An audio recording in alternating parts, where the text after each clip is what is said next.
1971 সালের 16 ডিসেম্বর মহান বিজয় দিবসে পাকিস্তানের বিরুদ্ধে ঐতিহাসিক জয় পেয়েছিল ভারত।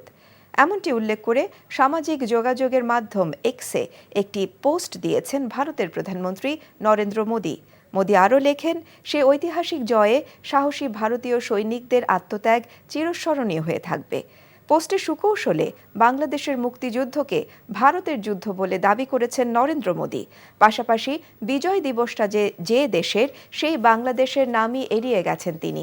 ভারতের প্রধানমন্ত্রীর এমন দাবির সমালোচনা করেছেন বাংলাদেশের ছাত্রনেতারা। মোদির এমন স্ট্যাটাসের পরই তীব্র ক্ষোভ জানিয়েছেন বৈষম্য বিরোধী ছাত্র আন্দোলনের আহ্বায়ক হাসানাত আব্দুল্লাহ। সামাজিক মাধ্যম ফেসবুকে দেয়া পোস্টে তিনি জানিয়েছেন, এটি বাংলাদেশের মুক্তিযুদ্ধ।